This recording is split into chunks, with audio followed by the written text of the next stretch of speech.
नमस्कार मित्रों, मैं हूं उत्तर प्रियदर्शी और मैं इस समय हूं हिराव वैली में। हिडब कहते हैं यहाँ पे, और वैसे अंग्रेज़ी में हिराव हो जाता है, यहाँ की भाषा में हिडब हो जाता है। और ये हिडब वैली लगभग ये सेकेंड लास्ट गांव है हिमाचल की इस वैली का।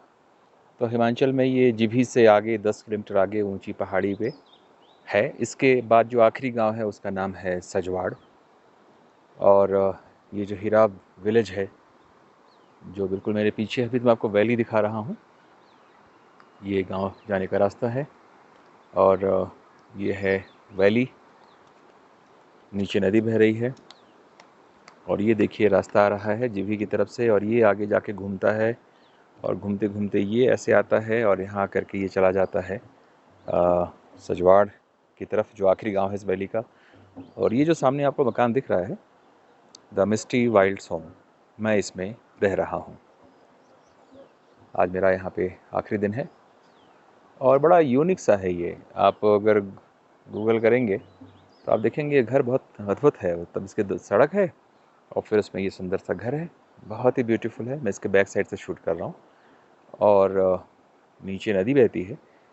नदी के पास हिडिंबा का मंदिर है। हिडिंबा हिडिंबा जिसका मुख्य मंदिर मनाली में है, पर बेसिकली हिडिंबा का मुख्य भूमि यही है, इसलिए इस गाँव का नाम हिडब हिडब गाँव है।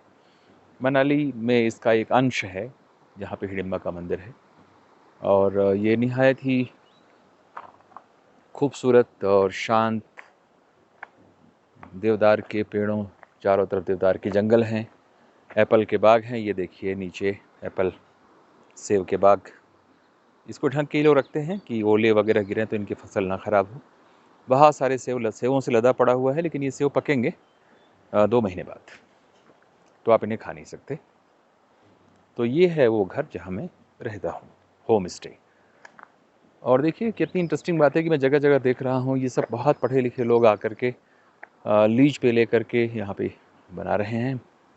गाँव लोग को भी फ़ायदा होता है, इनको भी होता है। और जैसे सज्जन जिन्होंने ये लीज पे लेके प्रॉपर्टी बनाई है, उनका नाम मिस्टर चाहत है और वो बेसिकली पढ़ाई लिखाई से इंजीनियर हैं।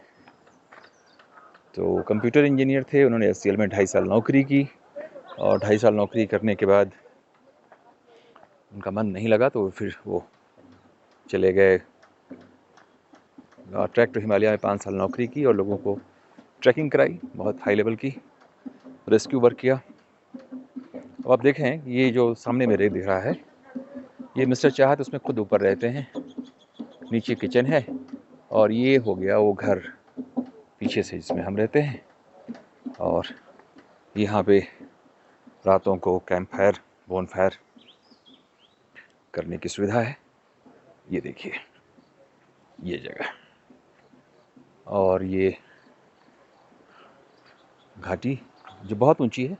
हम 7,500 फीट पे हैं और सूर्यास्त का समय है ये। सूर्योदय तो घाटी में थोड़ी देर से होता है। और मैं तो आज हिडब विलेज भी गया, पीछे हिडब गांव में गया, लोगों से मिला, उसकी मैंने फ़ोटो ली है, वो मैं अलग से दिखाऊंगा। जो ये देखिए सेब का बाग। और मज़ेदार बात यह है कि यहाँ पे मैं आया तब यहाँ के सबसे बड़े देवता श्रृंग ऋषि, इनको श्रृंग भगवान कहते हैं, चीफ ऑफ गॉड्स कहते हैं, लोकल भगवान हैं यहाँ के सबसे बड़े। वो 25 वर्षों में एक बार इस वैली में वो निकलते हैं, जब गाँव जाते हैं, यात्राएं करते हैं, सबको दर्शन देते हैं। जिस दिन मैं आया उस दिन उनके आने का दिन था। और ये देखिए टूरिस्ट लोग, भक्त लोग आ रहे हैं, सैकड़ों की संख्या में भक्त आते हैं इस समय और भगवान के साथ साथ यात्राएं करते हैं।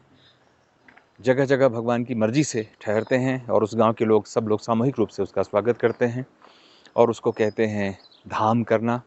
पहाड़ की भाषा में जब देवताओं से संबंधित या किसी शुभ अवसर से संबंधित भोज का आयोजन होता है तो उसको धाम कहा जाता है।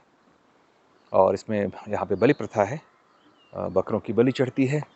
जितने ज़्यादा बकरों की बलि चढ़ेगी उतना बड़ा धाम होगा।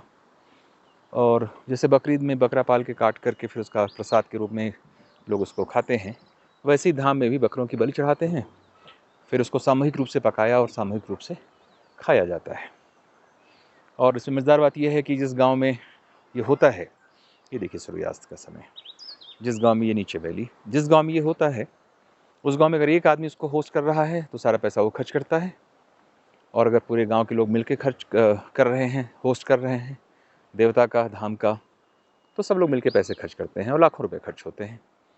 और जैसे 500-600 लोग अगर आ रहे हैं भगवान के साथ, तो 20-30 करके हर घर के में लोग, एक एक घर में 20-20 30-30 करके लोग मेहमान हो जाते हैं, और घर उनका भरण पोषण, स्वागत सत्कार करता है। जो ये ऊपर की तरफ गांव है, और बहुत ही सुंदर गांव है। मैंने तो उसकी फ़ोटो ले रखी है, यहाँ से मैं गांव दिखा नहीं पा रहा हूँ। और ये वो जगह है जहाँ पे मैं रह रहा हूँ, और ये है वैली। बहुत ही सुंदर है, चिड़िया की आवाज़, भरपूर शांति। ये तो मेरी अब तक की यात्रा की सबसे शांत जगह है। नीचे देखिए नदी की आवाज़ आ रही है, और नदी के उस पार ही हिडिंबा देवी का मंदिर है। और कहानी तो जानते ही हैं आप कि भीम ने हिडिंब को पराजित किया तो हिडिंबा से शादी हुई। हिडिंबा इसी गांव की रहने वाली थी, और एक पत्थर जो भीम ने चला करके मारा था जाके मनाली में गिरा, तो वहाँ पर एक मंदिर बना हिडिंबा का, जैसा कि यहाँ मान्यता है। और ये वैली है नीचे, और ये सूर्यास्त का समय। ये सारा बहुत ही विहंगम दृश्य है, और बहुत सारे झरने सड़क पे बहते रहते हैं। जो धन्यवाद।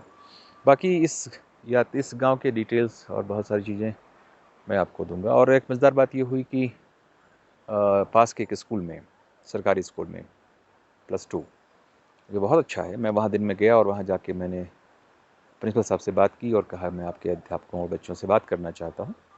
उन्होंने बहुत सहर्ष उन्होंने मुझे सबसे बातचीत की, मीटिंग बुलाई, सबसे 1-1.5 घंटा बातचीत करने का मौका मिला, और उसकी अलग मैंने पूरी रिकॉर्डिंग की है। उसकी रिकॉर्डिंग भी मैं जल्दी ही आपके सामने प्रस्तुत करूँगा। फ़िलहाल तो ये आप एक बार देखें, और कोई भी कैमरा, कोई भी कुछ भी बहुत ही अपर्याप्त है दिखाने के लिए जगह की खूबसूरती और प्रकृति का सौंदर्य। कैमरा क्या दिखाएगा, पर एक नज़र देख ही सकते हैं। सो ये जो घर है जिसमें मैं रहता हूँ, इसकी ब्यूटी ये है कि ये बिल्कुल सड़क इसको काटती है, और उस कटान है सड़क का, उस पर इन्होंने बना रखा है ये होम स्टे। बड़ी खूबसूरत जगह है और बहुत ही शांत जगह है ये देखिए, जंगली फूल, और गेस्ट आते जा रहे हैं। पूरी वैली से आएंगे और सैकड़ों आएंगे, भगवान के दर्शन करेंगे, भगवान के साथ यात्रा करेंगे। तो नमस्कार, अपना ख्याल रखें।